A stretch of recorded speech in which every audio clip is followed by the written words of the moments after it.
Hello in soccer, we trust YouTube fam. With your support, we continue to build a great community with people who love the beautiful game as much as we do. So hit like and subscribe, turn on those notifications, and then buckle up your seatbelts because we have another great show coming your way. So let's get after it.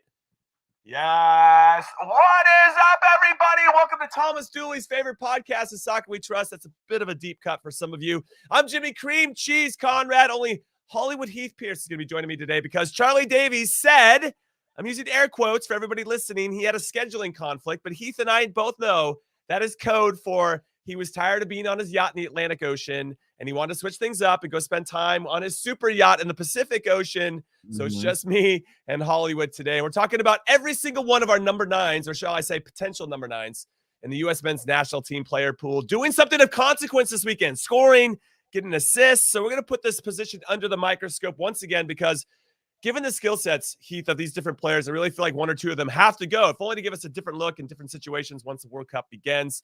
Have you ever seen a weekend like this, Heath, where everyone on the bubble was on fire? I mean, not from a striker front. I mean, we did see, because we want Ricardo Pepi, we want the other players that I think are going to be tested over the next months to have good weeks as well. But I do remember leading towards the end of the year where we were having like these high highs. Everyone's playing in the national team. Everyone's doing well. We get an assist or a goal from Timo Weah. We get, like the whole range of players. Tyler Adams starts, Weston McKennie. Well, I guess he was injured towards the end of the year, but like there was this big pool of players where we'd have these high highs and you'd be like, oh, no one played this weekend. And so this is a nice little hype because, we as fans don't value preseason that much because you're like, oh, it's a friendly. It doesn't matter. But when you're the national team players, you're looking to get into form. You're looking to prove that you should be a starter when we're talking about some of these players who are at new clubs trying to prove themselves. So it's wildly important to get your minutes in preseason and then convert, especially when it comes to our strikers. So I don't think we've had necessarily a weekend like this, but I don't care if anybody call these friendlies or meaningless moments. They're big when you're a player trying to find your form and try to make this World Cup roster. 100%. Yeah, I don't think there's anything meaningless about these games. Now, to catch everybody up on who we're discussing, Jordan Pefok scored for Union Berlin against Nottingham Forest. It was a good run to the near post. His winger did a lot of work across it, and he was in a good spot. Jimmy, hold on real quick. Hold on. Yeah, Jimmy, yeah, have you been screaming all weekend long? You got a little raspy voice right now. What were you doing that made you lose your voice? Yeah, good question. So I was in Kansas City for the LAFC game. I was in person to see Gareth Bale score his first ever goal, or MLS goal, I should say. And I was helping out the Cauldron and my former club, Sporting Kansas City, lead some of the chants. So let's just start there. And I was doing a lot of schmoozing, glad hand and kissing baby. Yeah. I could run for mayor, and I think I'd have a pretty good shot of being competitive in the mayoral run. You ever had your picture on a billboard there or on the side of a bus? I have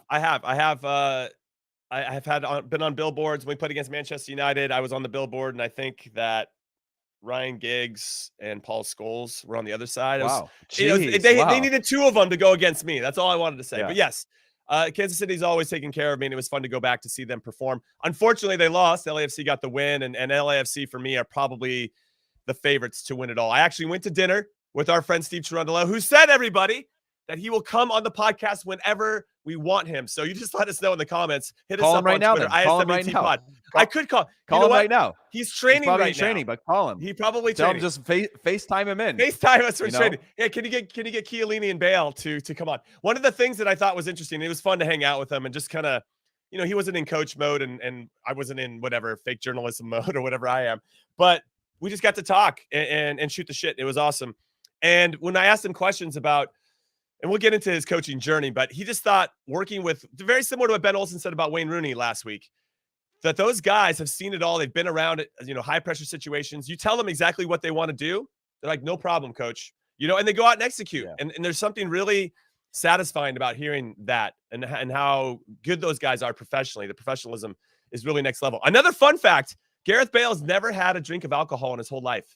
I just assume everybody, and once he heard a certain age, super straight edge, very in tune with his body.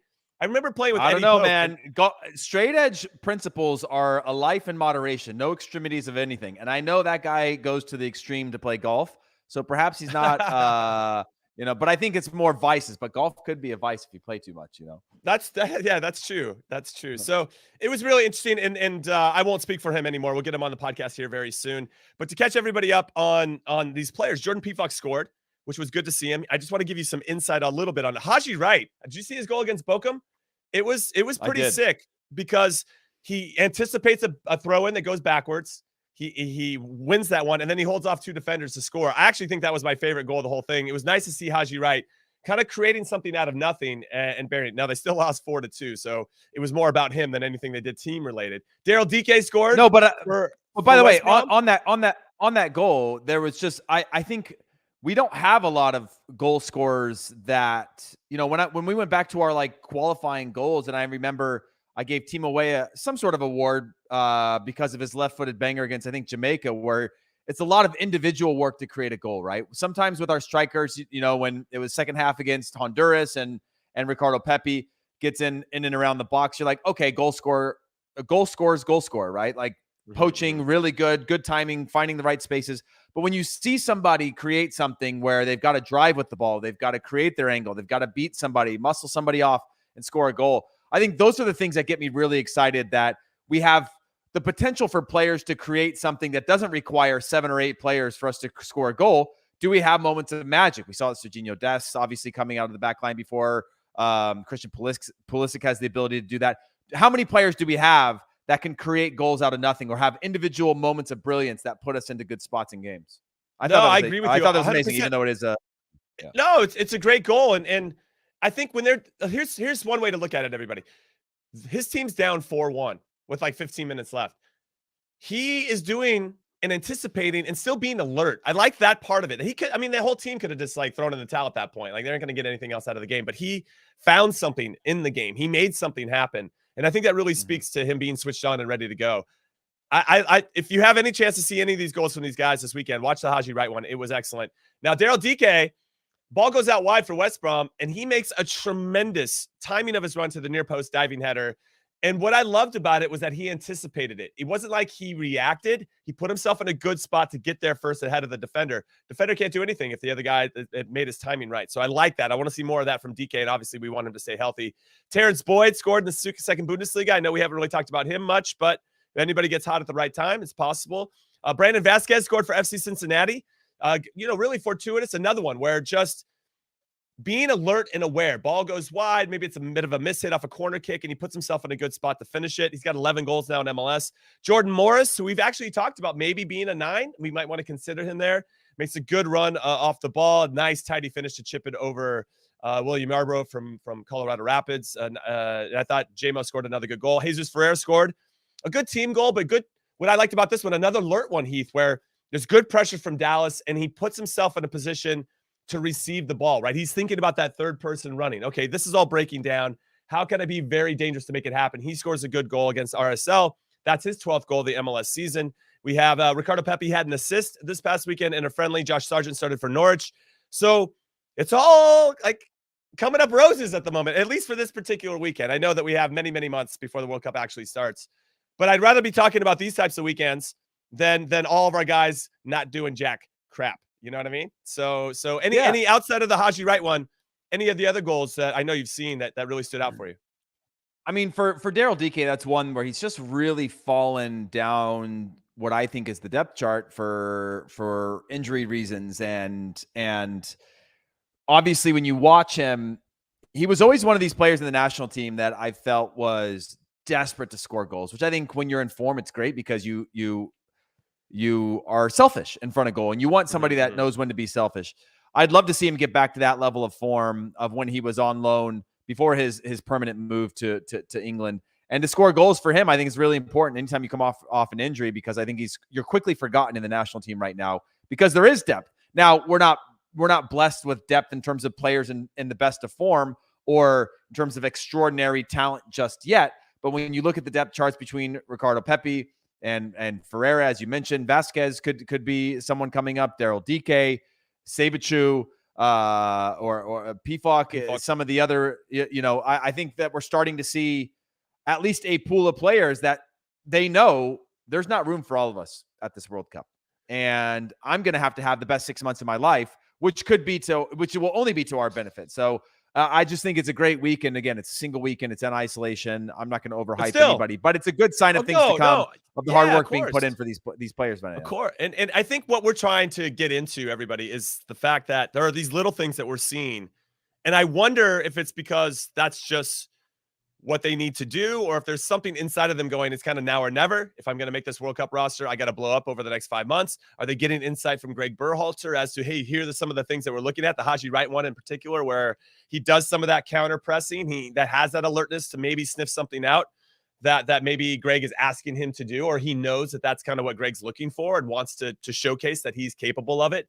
So all these little things I think are very interesting to dissect and to get into and to discuss. Of course, if you guys have any thoughts on any of these strikers, hit us up in the comments on YouTube right now, or hit us up on Twitter. Drop us a follow there as well. ISWT Pod on that social media platform. Now, Heath, I don't know if you heard this or not, but we are a nominee for the best podcast category in the People's Choice Podcast Awards. And because we appreciate your support and everything that you do for us, we hope that you'll get us to the final round, and hopefully we'll be holding the trophy at the end. Go to podcastawards.com/app/signup, toggle down to sports, find us. And then if you need any help with that, we have the link in the description. The QR code is in the corner on the YouTubes to make that happen. So here's the next thing that I want to discuss in terms of the next layer. I think we're going to run into an issue, because every team will at some point, where there's going to be some desperation in one of the games or multiple games in the World Cup, Heath. And we're going to need somebody who can get on the end of crosses. Somebody that's going to be, he won't be a starter. I think it's clear Gregg is looking for a certain type of player to be there. I think Ferreira still feels like the leader at the moment as the one he's going to start if we had to play tomorrow. But there's some fluidity and some adaptability and ability to drop into midfield and combine and create numerical advantages in front of the back four to potentially unlock something in behind for our wingers or whatever it may be. But at some point, we're going to be down a goal, and we're going to need some big dude up top that just bangs in headers. So I'm just curious as to which one of these guys, because if Daryl Dike stays healthy and continues to do this, he's going to be back on the radar in a meaningful way. Pefok obviously showed it in Switzerland. Now, can he do it again in the Bundesliga if he blows up? I think he could be the one despite his miss in Mexico. You're still going to bring one, maybe even two of these guys, because we've expanded the roster, or the World Cup has expanded the roster from 23 to 26, which I think is very cool. And I don't think you think it's as cool, because you think you maybe would have made the World Cup team back in the day. Yeah, I mean, I'm a bitter old player now. You know, everything where I just see salaries come out, I get pissed off. When I see like players thriving, I get pissed off. When I see rosters expanding, I get pissed off. You know, when I see academies close to where I grew up, I get pissed off. Like, you know, nothing makes me happy. No, I'm just kidding. I'm super stoked for all that sort of stuff. But when I look at the 26 roster, of course, I mean, we beat this point to death of our own cycles, Jimmy, and especially the 2010 one, of players in top form being called in. Now, top form now of what we expect from our strikers is probably higher than what we expected from Robbie Finley, who was on 10 goals at that point going into a World Cup, right? Herculez Gomez with the Golden Boot winner in Mexico. Edson Buttle was in solid form without anybody. When we had Connor Casey leading up to that point, we had Brian Ching leading up to that point, other options in the national team that perhaps weren't in the form come World Cup time. So you want to have that pool of players and you want to have that cream rise, but with that expanded roster, you might be able to take a flyer on one or two extras that are in peak form, but don't fit necessarily your style of play. If you go back to Gregg's comments about John Anthony Brooks, now I don't think he's going to get called in, but when you think about what I think Gregg has shown as a sign of players who got their chance. Who was it that he mentioned? Was it Pefok, where he got his chance and he was a little disappointed in his performances, or like didn't take his chance when he got it? Is that who it was that, or was Haji Wright? It was Haji Wright that he was maybe talking it was about, Haji Wright. Yeah. Yeah. Where, he said kind of didn't take their chances. You might be able to now, whether it's Haji Wright or Pefok, look at it through a lens of saying, well, maybe he's got this gut feeling of give him another chance or bring them just in case, when he wouldn't have otherwise with the 23-man roster. So it's a great competition. These players are all aware. They're all reading the same news sites. They're all watching the same games that we are, because they're fighting for a place in the World Cup squad, and their form is going to dictate whether or not they get in. And also perhaps a hunch from Gregg Berhalter to say, what do I do with my 3 new added roster spots? No, it's interesting. And producer Des, and I think this might be coming from the comments too, and I mentioned it briefly, but Pefok hasn't been called in since he missed that sitter in Mexico. it feels pretty harsh that your whole career is going to be made or or not made after one play, even though Chris Wondolowski, still probably reminded daily by somebody on social media about his big miss against Belgium in the World Cup in 2014, which I thought was actually a pretty tough one to finish, but okay. We don't need to open up that Pandora's box. I didn't think that was tough to finish, Jimmy. To be honest, I didn't think that was tough to finish for somebody like for Wondolowski. But it also ruins my whole, when you get that gut feeling throwing that play. Chris Wondolowski wasn't a big part of the national team over his entire career. Well, yeah, so that's another guy, right? He was a guy that got brought in that closing moment for that gut feeling. You bring him in, and normally he's automatic anywhere in and around the 6, and didn't finish that one. So it hurts my argument a little bit. But in theory, the way that could have played out was exactly why you would want a player that's in top form, situational, circumstantial to throw in to a game like that to get you a goal. I one more thing to say, because I guess if we have opened this up a little bit, we didn't deserve to beat Belgium.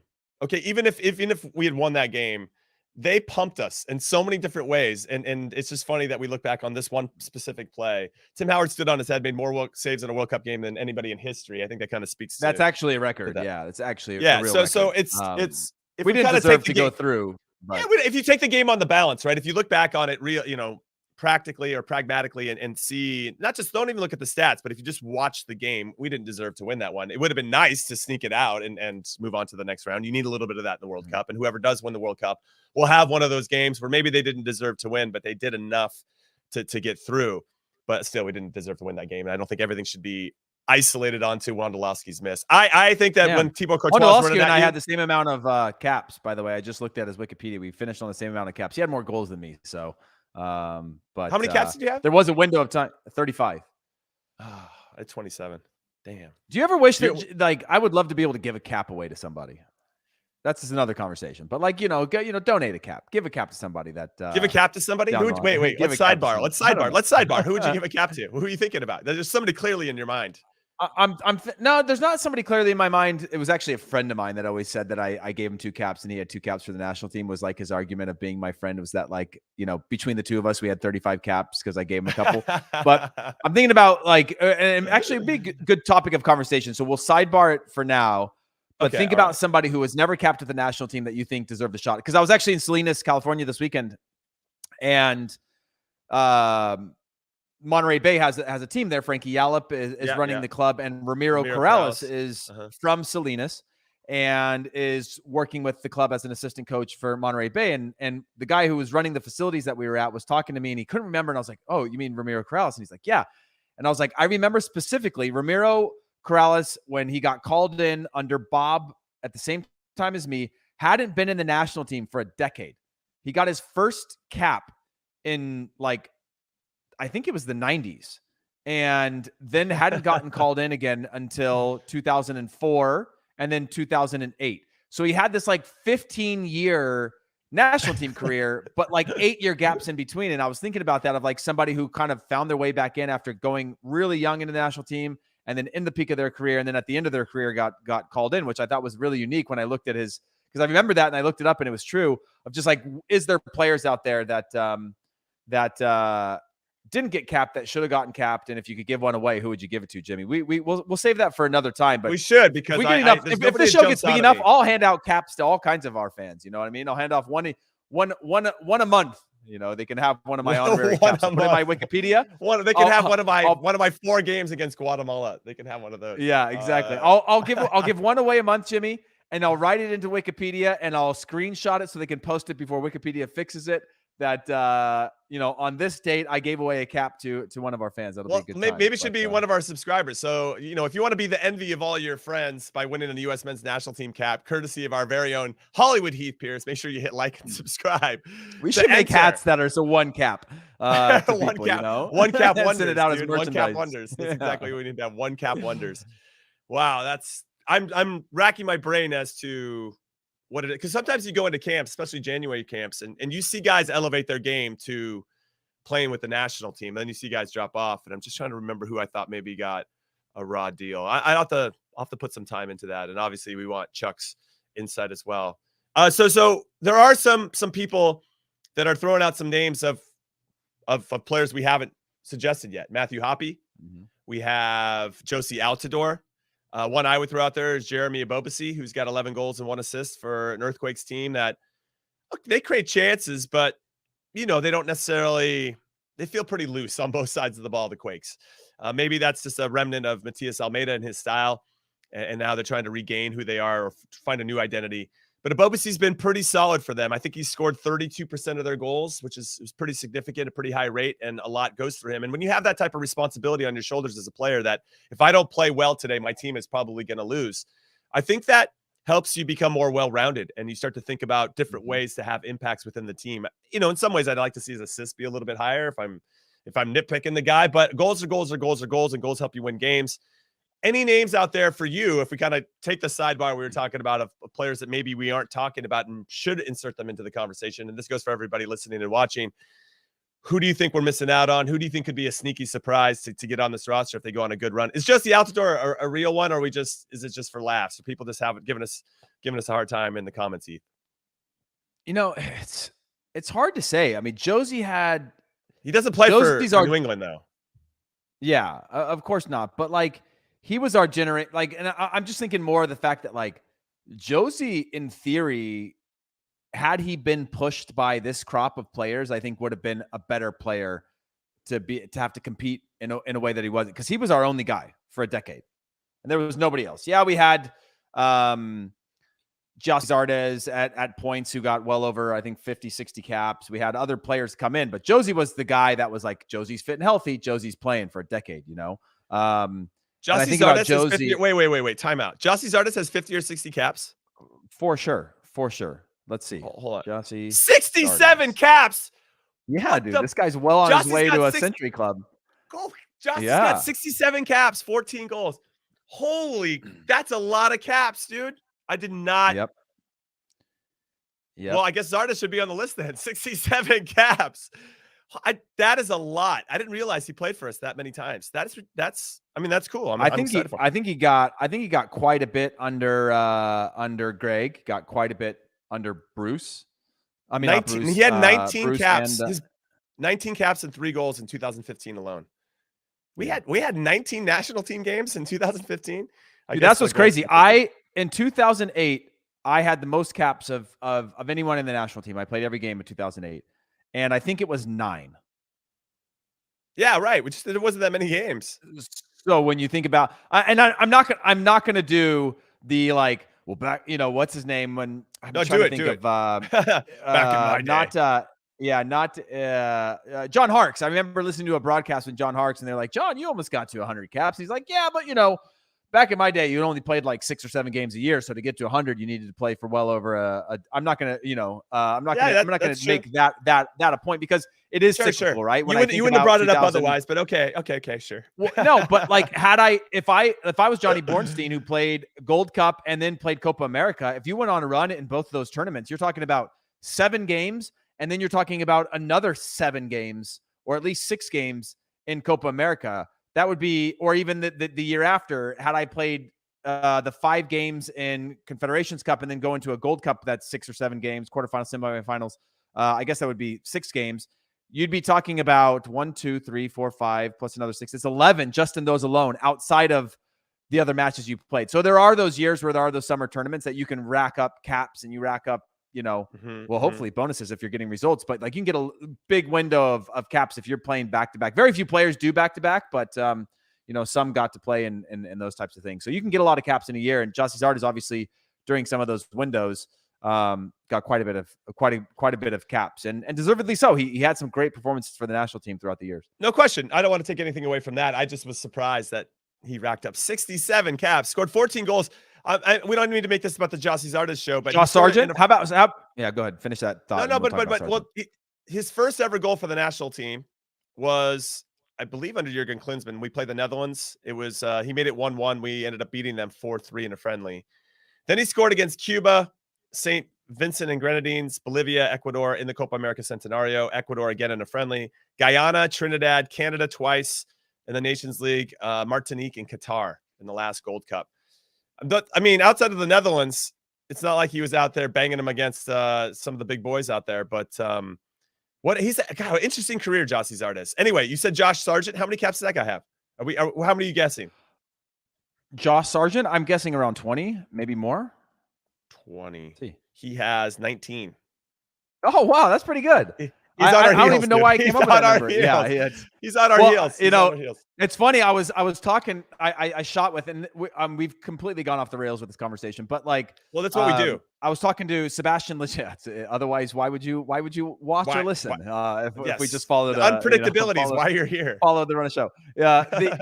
I was filming something with Sebastian Leggett, and I was like, hey man, I need you to not pass me in caps, because I'm working on the other side of things now, and I've selected you, and I'm paying you a good amount of money to show up for a couple of hours when I could have picked somebody else. So I need you to not pass me in caps. It would mean a lot. And I said it as a joke, but now he's on 33. I'm on 35. And now I know I said the same thing to Areola too, who I think may have passed me now, but Sebastian Leggett was one where I think he passed me this last year, but Sebastian Leggett, unfortunately, hasn't passed me, and I'm not sure that he will now. So I might be able to hold my ground now that he's kind of found himself out of the national team. And Sebastian Leggett obviously been through so much personal stuff over the last year that I think's had a real effect on him and his family and things like that. But I made the joke of it, and that one might turn out whereas Paul Areola just blew past me with a couple wins, and he'll probably get to 50 as well.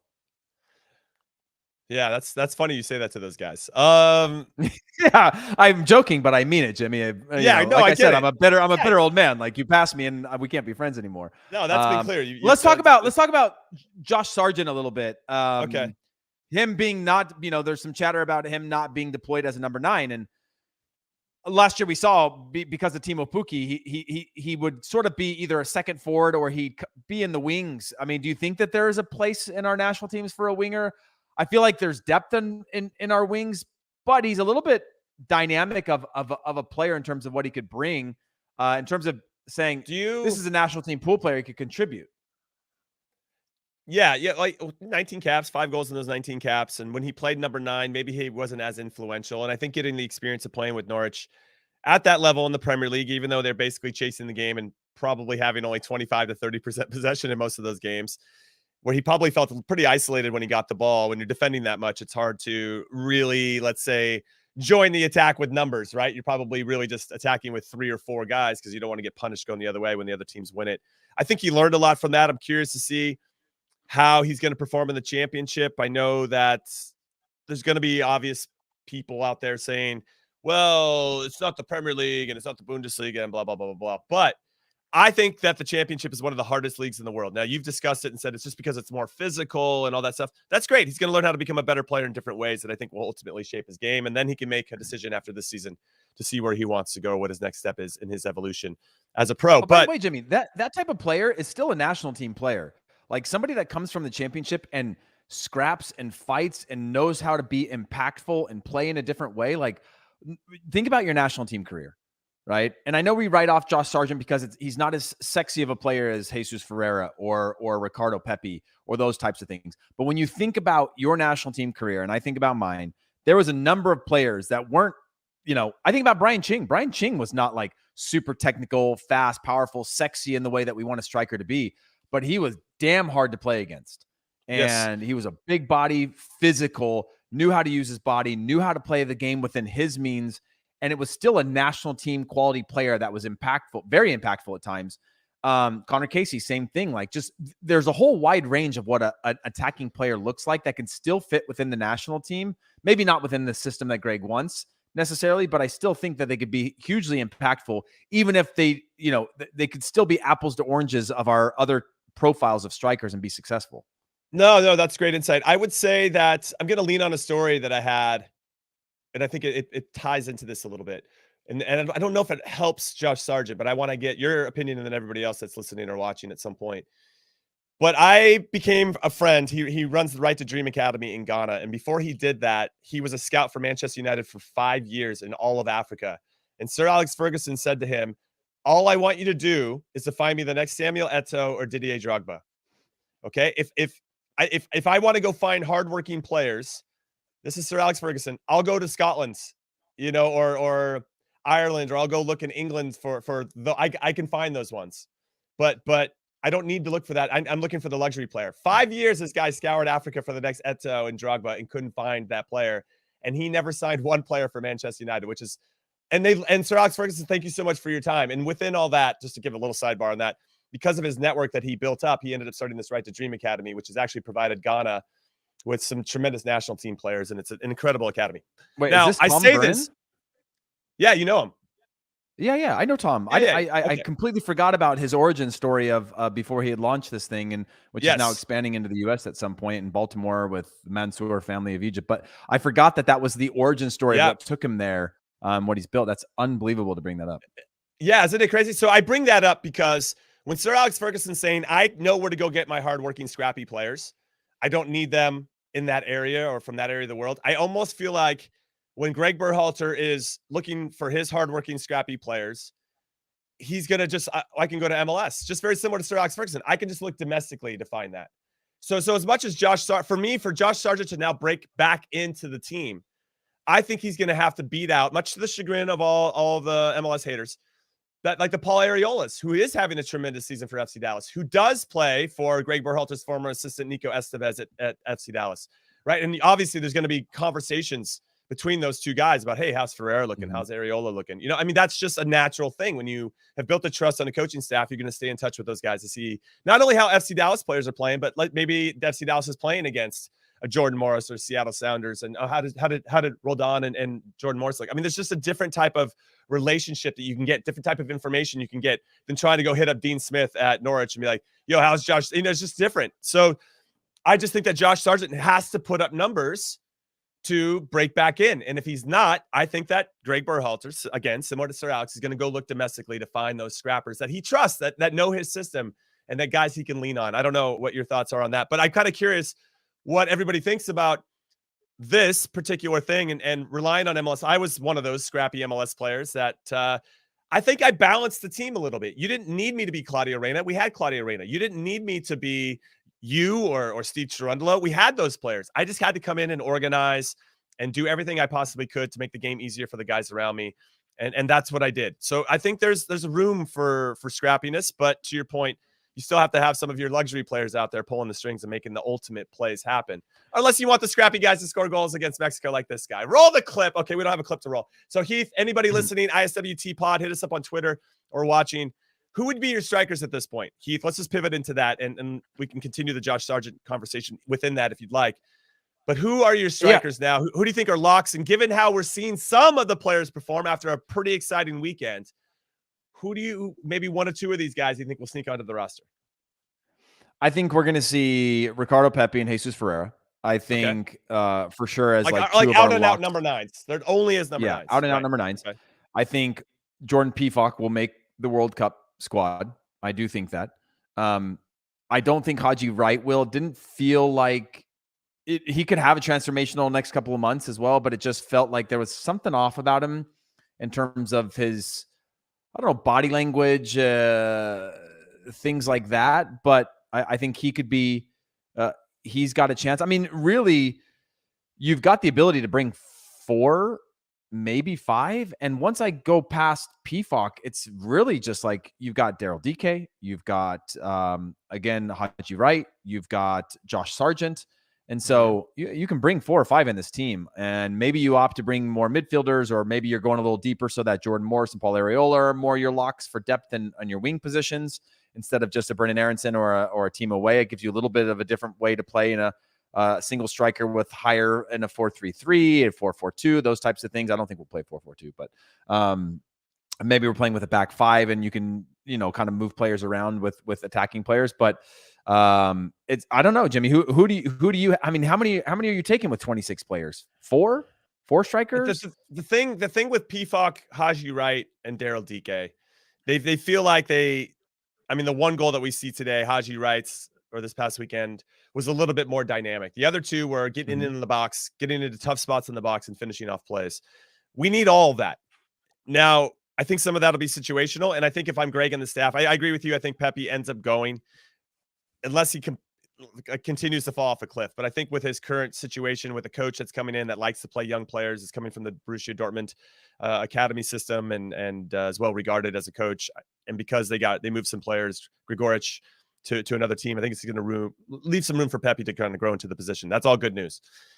So I think Pepi and Jesus will go, Ferreira, and then like somebody said, I think Alexa said, then it's like whoever's the hot hand. I think the hot hand is going to be saved for the 4th spot. I think there is room for that 4th spot, unless Gregg's looking at it from a false 9 where you just put all of your guys on at once. You got Gio Reyna, you got Brendan Aronson, you got Timo Weah, you got Christian Pulisic, and you 4 guys just be a little bit chaotic in your movements. Stay connected, of course. Try to make sure you're not too far away from each other as we transition, but just pop up in different spots.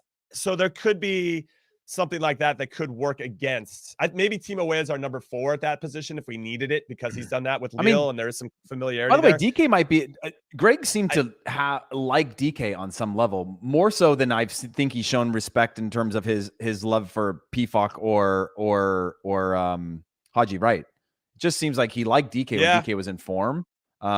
I don't know if DK's ever like actually earned that spot, but it seems like Gregg has something for him on some level, even though he didn't bring him in most recently. Yeah, so DK for me is a health concern, and then just consistency. I mean, when he was at Barnsley and he had that run, where did he score like 8 goals in I don't know how many games, but he scored a lot of, and he just kept showing up and making plays happen in big moments and helping Barnsley get points, and he's got to do that for West Brom as well. And if he does that, then I'd maybe say I agree with you. Maybe DK does have that edge because Gregg has trusted him in the past, whereas Gregg's given shots to Pefok and Haji Wright, and maybe they haven't taken it with both hands. But if Haji Wright keeps scoring goals like he did against Bochum this past weekend, I think it's going to be really hard to not look at him in a really meaningful way. And then for the MLS guys, you have Vazquez, who I do like Vazquez. He's strong. He's a big guy, and he's when he gets on the ball for FC Cincinnati this season, we should get Pat Noonan on as well. If we're going to get Trundolo on, we should get Pat Noonan on, because he's turned that around in some ways, FC Cincinnati. Really, they just are fun to watch. And I would like to get some insight from him on whether he thinks Brandon Vazquez has got the goods to make that happen. So that's another guest to have on the list. I think that DK has to do a couple things right for a long period of time and be healthy to be considered. I actually will give the slight edge right now to Haji Wright. If you said, well, if it starts tomorrow, who am I going to go with? I would say Haji Wright would be that player. And I also want to throw in there that Christian Pulisic is really good friends with Haji Wright. And I do think that makes a difference when you're around players that your star players are comfortable with. Just like Brian Ching was with Landon Donovan when Chingy and Taylor Twellman were going after it. All right, everybody, we're going to take our first and only break of In Soccer We Trust. When we come back, we got a couple big games in the US Open Cup semifinals happening on Wednesday. We're going to break those down and give you our predictions of who we think is going to win the oldest trophy in the sport in this country. Don't go anywhere. When you're looking at a game that already doesn't have a lot of black women, and then you see Brianna Scurry, and you're just like, this is strange, but I'm liking it. And she's dominating. We're not turning back. Welcome back, everybody, to In Soccer We Trust. I'm Jimmy Cream Cheese Conrad. That's my nickname here on the show. I prefer Conrad Dino or El Guapo. And I'm here with Hollywood Heath Pearce because Charlie Chuck Wagon Davies is on his super yacht in the Pacific Ocean. And maybe he didn't have enough mahogany on the ship to really like step up in front of the camera and talk with us today, because he is our resident number 9. I will say, though, Heath, it's kind of cool not to have Charlie here, because Charlie would just be like, listen, I know what I'm doing. I'm the number 9 here on the show. And now us defenders, us lowly defenders, actually get to chime in on who we think has the goods. All right. For those that are not watching on YouTube, then you missed a promo for the incredible Brianna Scurry documentary. So make sure you stream The Only now on Paramount Plus. It is very, very impactful, and what an incredible story she's had, and what an incredible career. And I feel like she probably doesn't get the respect she deserves. And I think your opinion on her and what she's done for the game in this country will change. So make sure, again, you stream it on Paramount Plus. It's called The Only. All right, Heath, let's talk a little US Open Cup, because my Sporting Kansas City, who I had the chance, I was in Minneapolis, saw them play against Minnesota United. It was a 1-1 draw. Then I saw them lose against LAFC 2-0. I don't know if I'm jinxing these guys right now or what, but I will be in Sacramento for the game against the Sac Republic. Sac Republic are the only non-MLS team left in this competition, and they've got some work to do. However, they have taken a couple MLS scalps along the way. It looks like Hollywood Heath Pearce has dropped off, so it's just me right now, everybody. So keep those questions coming for me in the comments. But this Sacramento team, for everybody that doesn't know, was on the precipice or got named as the next MLS team to join the market. Their investor pulled out, decided to go invest in NWSL in San Diego, and is now the owner of the San Diego Wave. But he left Sacramento high and dry, and MLS has since backed out of giving Sacramento that MLS spot, and it looks like it might go to Las Vegas instead. Sacramento's got a massive chip on their shoulder, and we had their team president, Todd Dunavant, and one of my former teammates with the national team, and Heath as well. Welcome back, Heath. Thank you. On the show to talk about it a little bit. They're playing at home, and Sac Republic are going to have a rabid crowd, and I'm looking forward to getting into that environment. Sporting Kansas City for this first semifinal, then we'll get into Orlando City taking on the New York Red Bulls. Sporting Kansas City are the worst team in MLS. They've only won 5 out of 23 games, which is unacceptable for a team that's coached by Peter Vermes. And given the type of talent that they do have, and I know they've had some significant injuries to Alan Polito, their DP number 9, the Mexican international, being the most significant. They've had a really tough time scoring goals. In some weird way, I kind of give Sac Republic, who actually haven't won a game since June and haven't scored in their last 2 games, a little bit of the edge because of the intangibles, because they're hosting this game. Had this game been in Kansas City, who came off beating Union Omaha, who's a 3rd division team, 6-0 coming into this one, I actually give Sac Republic a little bit of the edge, and I'm sure Todd would prefer if we called them the underdogs here, Heath. But yeah, Sporting have just not been playing that well, and I think they're just not very dynamic in attack. And what I'll say very quickly about Kansas City is that the games that I've watched, if you're not that dynamic in attack and you're not creating meaningful chances, or when you do, you miss them, and you're not taking them, it forces your team to have to be perfect defensively. And Kansas City isn't good enough to be perfect defensively, and that's shown throughout the season. Yeah, I fully agree. And it's just a form thing, right? And like we talked about when Todd was on, or after he had gotten off on that last episode, that it's really easy to create the storyline from like a romanticism standpoint of like, this is the turnaround moment for SKC. But when you've compounded loss after loss and you're coming off another loss to at home against LAFC, it's really hard to just flip that switch on. And very rarely is it the switch. Sometimes you see it, like take LAFC for an example. You sort of come up with that romantic storyline with them because of the star power that they had last year. They missed out on the playoffs, but you're always just like, this could be the game. They've got one less game. They need to win out. This is the team that's capable of flipping that switch and winning out to make the playoffs. They ultimately didn't do that, but that's where you use those storylines. I think with SKC, it's Sporting Kansas City, it's a little bit harder. And then you take that momentum that Sacramento have. And yes, Sacramento haven't been fantastic in the league as well.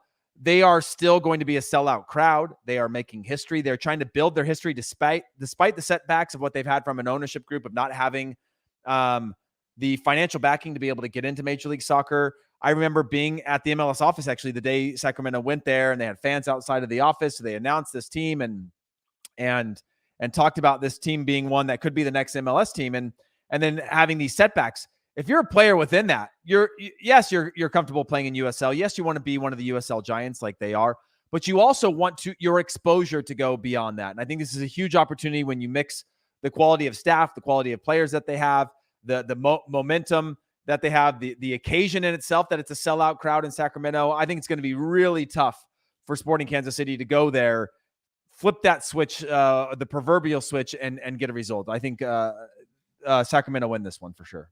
Okay, I like that. I think that I'll give Sacramento the edge. I don't know if they're going to do it in 90 minutes, if it's going to take them extra time, or if it's going to be penalties, but I think that Sacramento are just going to make the plays that are necessary. And I say that because Sacramento are coming off beating the LA Galaxy on the road. That was their first game away from home in the competition, and they went down to a tough place. And I think the Galaxy were going for it. They were trying to win that game, and Sac Republic just made the plays that made the difference, and I think that's going to give them a lot of confidence coming into this. Now, Sacramento are also the first non-MLS team to make the semifinals since FC Cincinnati did it when they were in the USL in 2017. Also, if Sac Republic do get to the final, they'll be the first non-MLS team to be in the final since 2008. That would be very significant for a team that I think is pissed that they didn't get this MLS thing. They want to prove that they can hang with the big boys, and this is going to be the best competition to make that happen. Also, if you don't know, if you win the U.S. Open Cup, you get an automatic berth into the CONCACAF Champions League, and I think that's something to take note of. On Sporting Kansas City's thing, I know we talked a little bit more heavy on Sac Republic, but their season's done. I mean, they're not making the playoffs. So this is kind of a now or never. They have the same type of desperation in some ways as Sacramento, because this is their best chance to get a CONCACAF Champions League spot, to feel good about some part of their season. And if they win this game and then go on to win the final, they'll be the first MLS team in Open Cup history to win 5 trophies. And I'm sure that Peter Vermes and the club and the players, that's what they're talking about, and that's what they're aiming for, to try to get something to salvage this part of the season. So it's just going to be a great game. I'm going to be there. Heath, you should come up there with me because you're not too far from Modesto. Well, I was planning on going, but it turns out like where my parents live, which is about 2 hours from Sacramento up in the mountains, there's fires right now. And so the air quality is really bad. So I don't think I'm going to be able to get up there and stay and bring the kids with me. We were planning on being up there for the week, and you guys would have seen my dad's beautiful, like, backdrop of books would have been my backdrop, but it looks like it may not happen, which is unfortunate. But you'll have to. I mean, I'll be following along, obviously watching the game, but also on your socials, Jimmy. So I can't wait to see the atmosphere that they bring to this game. Yeah. I'm gonna try to get there early and have some fun social media as well. But just to be there will be good. So yeah, make sure you follow me on social at Jimmy Conrad on most platforms. Now on the other semifinals, Orlando City taking on the New York Red Bulls. Red Bulls are coming off a pretty significant win in Austin FC, where they played a lot of the young players, and we're up 4-1 at one point. Now, Andrew Tarble, the backup goalkeeper, because Brad Stuver has COVID, didn't shower himself with glory after letting a ball go through his hands to kind of give this young team some confidence that they could run with this Austin FC team. But they were all over him from the start. It was a really impressive performance. It ended up 4-3, so fair play to Austin for kind of making it a game there at the end. But the Red Bulls were fantastic, and that the future of that club is very bright. And I'm excited about that. But we'll spend some time on the Red Bulls on a later show. But they're coming in with confidence, and I think that's going to be good. Orlando City, on the flip side, just lost to the Philadelphia Union 1-0 at home, and they're having trouble scoring goals. They have scored less goals than they have played games in MLS, and it's just not. They're another team that I think isn't very dynamic or doesn't have that unpredictability in their attack that I think puts fear into other teams. And I think if the Red Bulls, who, I mean, they just press, and they were so tired at the end of that Austin FC game that Austin FC scored 2 goals in the last 15 minutes. And I think it kind of showed that they got to figure out a way. They can't go 100 miles an hour all the time. And that's where that maturity and evolution, not only of the coaching staff, but of the players, of when to go and when to stay. Some of the hardest things to teach, both individually and collectively as a coach. But I like the Red Bulls in this one. I know that they're going to be up for it. Neither one of these clubs has ever won the Open Cup trophy before. So you can see there's going to be hunger. One of them is going to get to the final. And so I like the Red Bulls. I just don't know. Orlando has found some magic in the cup, and it's a one-off competition, so I don't want to count them out. And I am a big fan of their coach, Oscar Perea. But there's just something about this Red Bulls team that I like, and I think that they're going to make more plays than Orlando will. Yeah, the question is which Orlando is going to show up. If you look at their sort of form guide throughout the year, it's kind of like, and again, this is a competition. It's different than the league, but it's kind of like loss, tie, win, loss, tie, win, loss. You know, it's kind of this kind of pulsing heartbeat of ups and downs that we haven't really seen. When Orlando's good, they can be very good, but they haven't been able to find that consistently. And I think that's the mark of, especially Major League Soccer, a mark of a good team. Ones that, and they still have time into the end of the year where you kind of want to hit that stride going into the playoffs anyway, if you're heading that direction. But they haven't really found that like 2 wins in a row, 3 wins in a row, 4 wins, or unbeaten in 4 or 5. And they're heading into this game against a Red Bull side that are hungry and have a style of play that's difficult to play against. And if you're not in good form and know how to break that down, or you have that foundation of your team that's trusted and relied upon, I think this plays very much into Red Bull's hands, even though it is in Orlando, correct? I believe this game's in Orlando. Yeah, it is. It's in Orlando. Orlando's hosted every single game so far in their Open Cup run, so they haven't played away. But I do want to say the Red Bulls have been very good in MLS in particular. They've won 8 games away from home in MLS, so I think that speaks to it. Also, I should mention the Red Bulls did get to the final of the Open Cup in 2017, where they lost to Kansas City 2-1. There's only 2 holdovers from that New York Red Bulls team in 2017 that continue to play now, which is Aaron Long, who's the captain of the Red Bulls, and backup goalkeeper Ryan Mira. So those 2 in particular are probably looking for a little bit of redemption. They're going to have some work to do because Alexander Pato has been good. If he's on, then he can do things by himself. And then you have Gayesi in goal for Orlando, who was the hero against Nashville SC in the previous round. He stepped up in penalties as well. That guy is an unbelievable goalkeeper. And if he's having that type of game that we've seen from him, not just once or twice, but like countless times, and he's standing on his head, keeping his team in it, that's why I can't completely count out Orlando, especially because they're hosting the game, especially because what's on the line.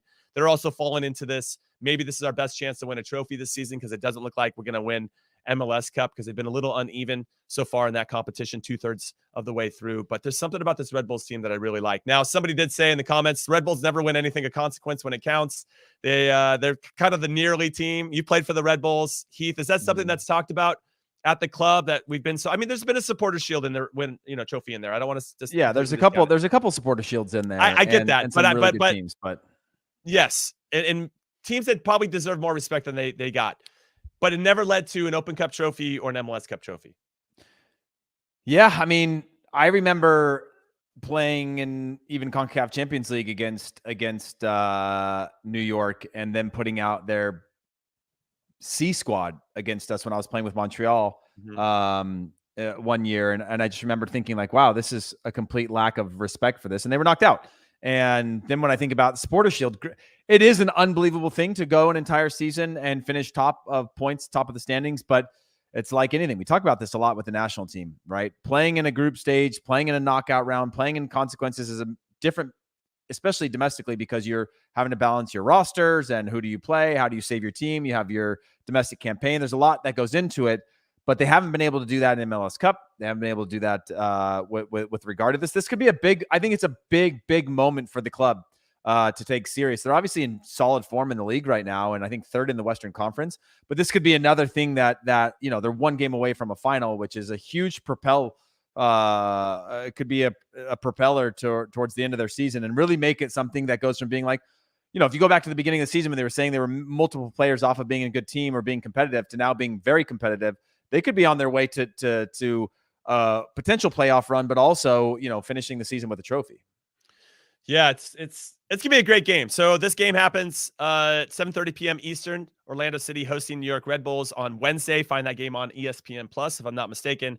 And then at 10:30 p.m. Eastern, 7:30 p.m. Pacific, it'll be Sac Republic hosting Sporting Kansas City, my former club. I'll be there. So if you want to know what it's like, hit me up on the socials, and I'll be doing all my on-the-ground type stuff. I'm working on getting my credential, getting a little special privileges from Mr. Todd Donovan, and I appreciate you, Todd, for that. Now let's pivot very quickly before we end the show to the Canadian Championship, because there's another CONCACAF Champions League berth on the line as the Vancouver Whitecaps take on Toronto FC. Now, Vancouver played and lost at home to the Chicago Fire this past weekend, and their coach came out and said that was the worst we've played all season.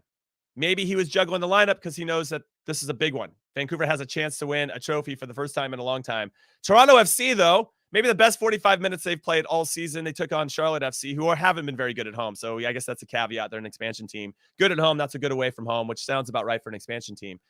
And they were up 4-0 at halftime, Toronto. Michael Bradley scored an absolute banger of a goal, where nice interplay through midfield and delicately chips over the goalkeeper to make it 4-0. Really the cherry on top. Bernadeschi and Lorenzo Insigne both played 45 minutes and didn't have to play anymore because they were in complete control of the game, which makes them nice and well rested. They look like a nice, well-oiled machine. I don't know if this Vancouver team is good enough to slow down that type of attack if Insigne and Bernadeschi both play, Heath. But I'm still not completely sold on that back line for Toronto. I think there's mistakes that can be taken advantage of. I think that Julian Gressel, I assume he's just going to pop in now from DC United and play in this game. He's been a very good MLS player for a long time on the right side. You got Ryan Gauld, who's been playing well. You got guys that can make plays for Vancouver, but I also worry about them making mistakes. It's almost like whoever's going to win this one is going to be the team that makes less mistakes, which is kind of a cliche, I suppose. But when these two teams last played, it was a 1-0 win that Vancouver scored in the 90th minute. There was a contentious penalty call or all types of crazy stuff that you'd expect from Canadian rivalry. Do you have any? I got Toronto, Bob Bradley figuring out a way to win here in the final, but I don't want to sleep on Vancouver completely. I will tell you this. There is the Canadian Championship was the biggest game that I played while I was in Montreal. Interesting. It was bigger. I mean, of course, the team after I left went on to the Champions League final. But for me, the magnitude when Joey Saputo came into the locker room as the owner of Montreal, you knew this was a big deal. When Joey Saputo was getting into an argument with the coach of the other team when we got through against Edmonton on a penalty in the last minute that I was the one that ended up drawing. Here we go. We would have been knocked out. But it was weird because you would expect, Saturday night is hockey night in Canada and hockey is the sport and you don't expect to have it. And we had some fantastic fans. Toronto FC has some unbelievable supporters group. Montreal has some unbelievable supporters group. Vancouver do as well. But you don't think about it, the magnitude of a domestic competition until you see and you're playing in it. You realize how prideful all these cities are in terms of these things. So I will say this. The Canadian Championship is a far bigger deal. One, because it's an entry point in the Champions League, but a far bigger deal than the Open Cup is in the United States right now. And if you go and you watch a game or you see the way that this is going to play out between these rivalry cities, because there's not a ton of big cities, and I think only Forge has been one of the lower division teams, Canadian Premier League team, that to make it into in like the last 10 years to make it into a final. It's a big deal. I've got Toronto winning this just because of just the recent additions and the fact that they can slot them in for a certain amount of time. But we played Toronto. We had to go to Edmonton. I can't remember what the other game was, and it's a big deal. And so if you get a chance, I'm not sure where it's available to watch, but talk to anybody who's a fan in Canada, how big of a deal this is, a pride of city, and you'll realize that this isn't just like a passing moment for Toronto or Vancouver.